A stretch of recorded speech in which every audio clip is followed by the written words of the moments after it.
వాడ శ్రీనివాస్ గారు ఎమ్మెల్సీగా ఉన్నారు ఆయన. ఎవరు? ఆయన ఎవరైనా బిగ్ బాస్ షో పేరు ఎత్తినా లేకపోతే తన కంటెస్టెంట్ తనకు ఆయన సంబంధించిన తప్పదు. ఆయన మాధురి పేరు ఎత్తినా నాలుక చీరేస్తా కూడా వార్నింగ్ ఆయన సపోర్ట్ చేయక తప్పదు.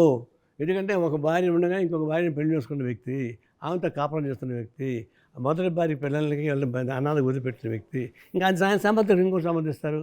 ఆయన సమర్థించిన న్యాయమే పాపం. కానీ ఆ సమర్థన సమాజానికి ఉపయోగపడదు. అది ఒక చీడ పురుగు. అటంటే నన్ను విమర్శిస్తే నాకు ఇంకా మంచిది. ఇటంటి వాళ్ళు ఎంతమంది విమర్శిస్తే నాకు అంత మంచి పేరు వస్తుంది. నారాయణ గారు దువ్వాడ శ్రీనివాస్ మీ మీద ఇంకొక ఆరోపణ కూడా చేశారు. శ్రీకాకుళంలో విద్యుత్ ప్లాంట్ పోరాటంలో మీరు వెళ్ళి గేట్ ఉందన్నారు ఒకరోజు, రెండో మూడో రోజు తర్వాత నుంచి మీరు కనపడలేదు, ఆ ప్లాంట్ వాళ్ళ దగ్గర నుంచి మీరు డబ్బులు తీసుకున్నారని ఆరోపించారు. ఇదే స్టూడియోలో ఏమంటారు మీరు? అదే కామన్ల గంటకు లోకంతా పచ్చగా ఉందని చెప్పేసి అని అంటారు. కానీ నిజంగానే ఆ విధంగా నేను చేసి ఉండుంటే నేను ఈ ఉద్యమాలు కొంత అయ్యేవాడినా, నన్ను ఎక్కడ నన్ను క్వశ్చన్ చేసేవాడు కాదా? నాకు మోరల్గా నాకున్న ప్రాబ్లం కాకుండా ఇచ్చినోడు ఊరుకుంటాడా? నేను అనేక చోట్ల ఫైట్ చేస్తున్నా, అనేక మందితో ఫైట్ చేస్తున్నా. మరి వాడు చెప్పుకోడా వీటి అది డబ్బులు తీసుకున్నాడా అని చెప్పడా? ఎండ వచ్చిందా? నేను ఇన్ని 50-60 ఏళ్ళకి ఫైట్ చేస్తున్నా, అనేక కాంట్రవర్సీలు ఉన్నాను.